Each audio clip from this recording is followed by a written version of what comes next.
नमस्ते, सत श्री अकाल, आदाब।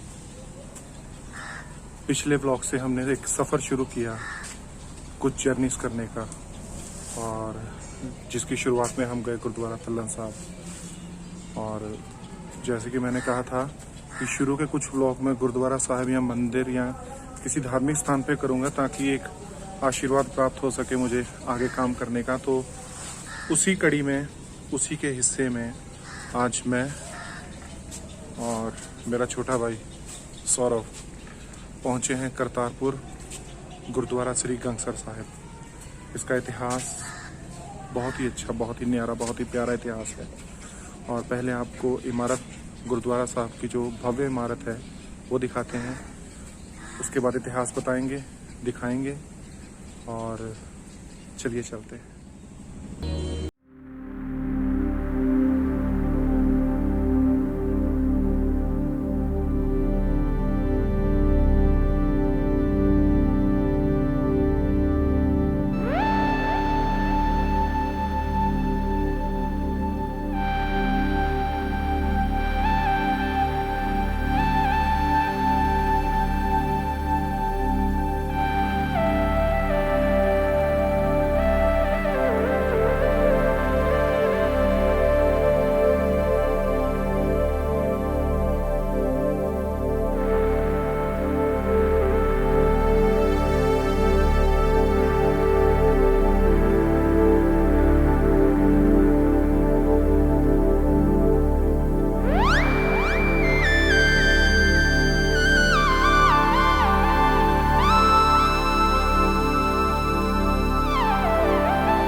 जैसे ही हम गुरुद्वारा साहिब में एंटर होते हैं, अंदर अभी आते ही हैं तो सामने एक बोर्ड लगा हुआ है। बोर्ड के ऊपर यहाँ का इतिहास, इस जगह का इतिहास में क्या महत्व है वो लिखा हुआ है, लेकिन वो लिखा सारा पंजाबी में हुआ है।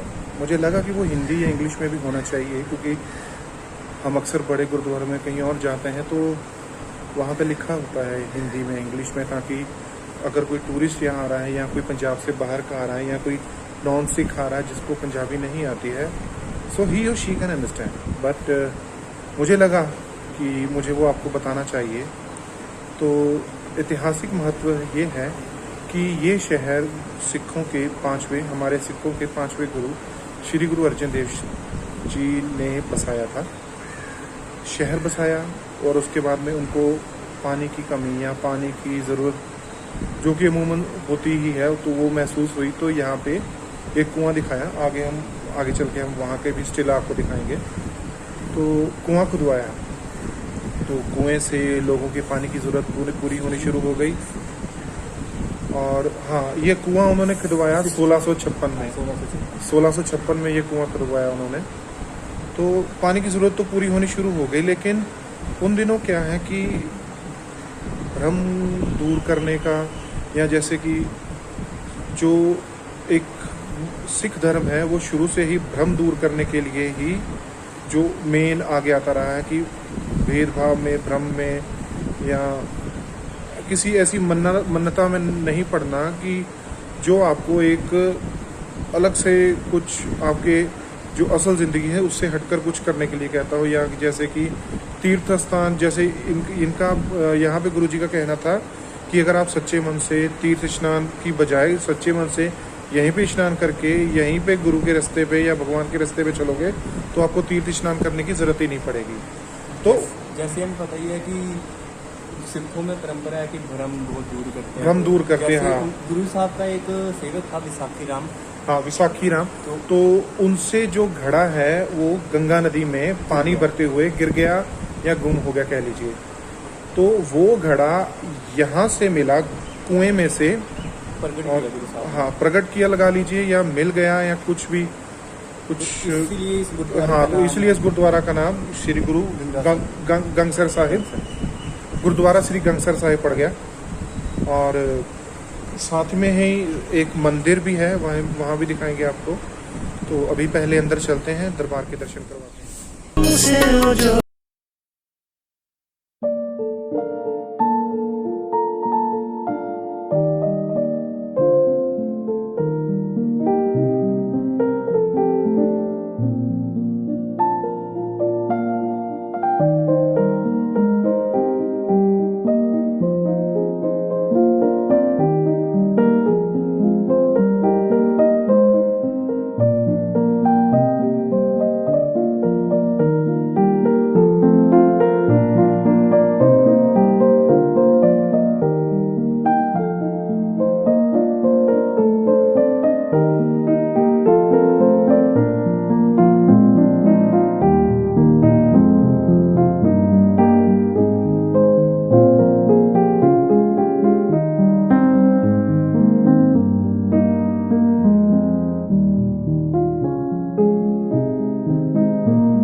पीछे मेरे जो आप सरोवर देख रहे हैं, यहाँ भी जो आपने स्टिल्स देखे, इस सरोवर में जो जल है ये वही जल है जो गुरु जी ने जो कुआं खुदवाया था, और जहाँ पे वो मटका जो गंगा नदी में गुम हुआ था या गिरा था वो उस कुएं में मिला था।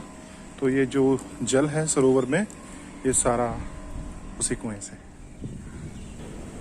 दर्शन कीजिए उस कुएं के जिसकी वजह से इस जगह का वजूद है। ये जगह है वही ऐतिहासिक कुआं जो गुरुजी ने खुदवाया था नगर निवासियों के लिए, और अब इसका रखरखाव किया जा रहा है।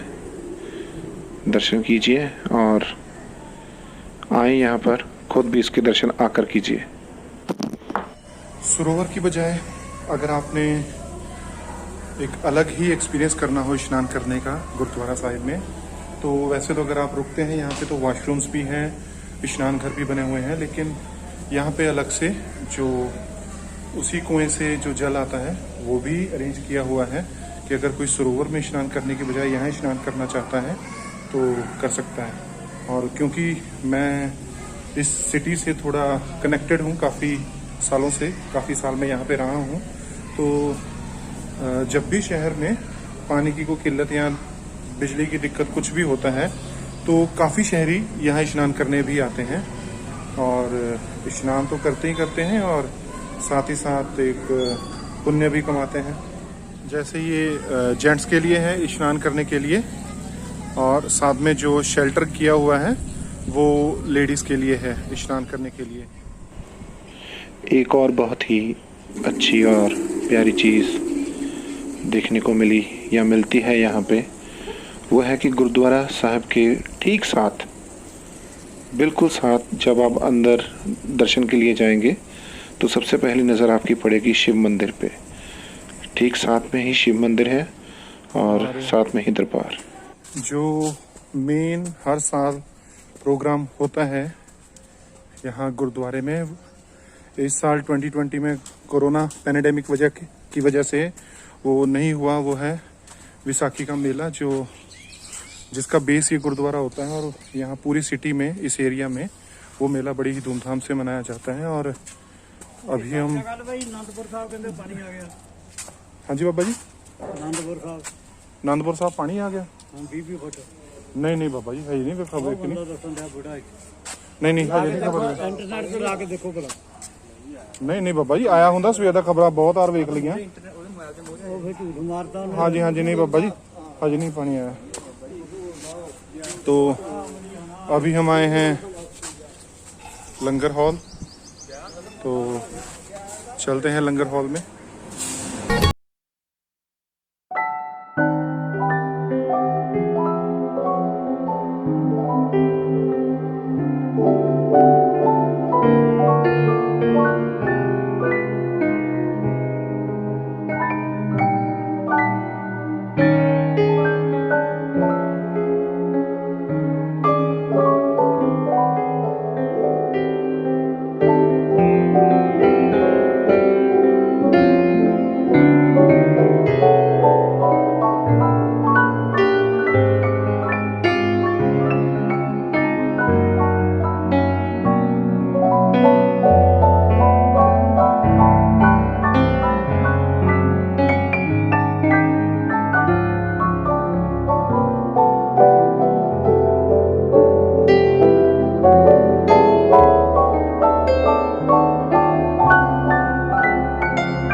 होने का सपना लेकर यहाँ आसपास आते हैं तो उनको यहाँ पे शेल्टर और फूड दोनों गुरुद्वारा के लंगर में से और गुरुद्वारा परिसर, गुरुद्वारा की जो इमारत है वहाँ से शेल्टर दिया जाता है, जो कि अपने आप में एक बहुत अच्छी बात है कि अगर कोई घर से चलता है सीआरपीएफ में भर्ती होने के लिए या किसी भी काम के लिए, तो अगर उसको पता हो कि एक जगह ऐसी है जहाँ पे मुझे शेल्टर भी मिल जाएगा और फूड भी मिल जाएगा एंड थोड़ी ब्लेसिंग्स भी मिल जाएंगी, जो कि सबसे बढ़िया है, तो चिंता खत्म हो जाती है घर से चलने की। और अगर आप दूर से आ रहे हैं, बस पे हैं, या जैसे संगत या लोग ट्रक पे आते हैं, बस पे आते हैं, अपनी गाड़ी में आते हैं, और काफ़ी अगर दूर से आ रहे हैं आप और अमृतसर जाना है अगर आपको आगे, या जलंधर से आगे और भी सिटीज़ हैं जो अपना ऐतिहासिक या टूरिस्ट महत्व रखती हैं, तो आप अगर एक स्टे ऐसा चाहते हैं जहाँ पर आपको डिवाइन फील हो, आपको रहने को और लंगर छकने को मिल जाए, तो मैं नहीं समझता कि उसके जितना मज़ा कहीं और पे होगा। तो आप आइए यहाँ पे करतारपुर साहिब में। दोबारा बता दूँ, जलंधर से जब आप अमृतसर मेन हाईवे पे चलेंगे तो जलंधर से करीबन 14-15 किलोमीटर पे राइट हैंड साइड को अंदर को सड़क मुड़ेगी। 1.5 किलोमीटर पे एक गुरुद्वारा है, फिर भी मैं लोकेशन डाल दूंगा।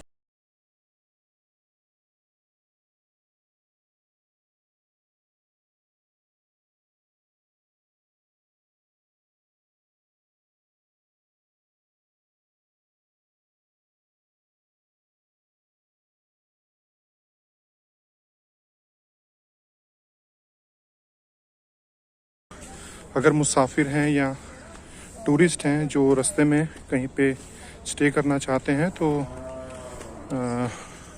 Just want to show you that this is parking. काफ़ी बड़ी, काफ़ी अच्छी पार्किंग है।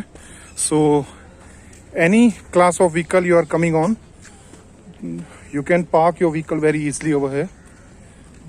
Like so much of space, so much of space. And ये एक हॉल बनाया है।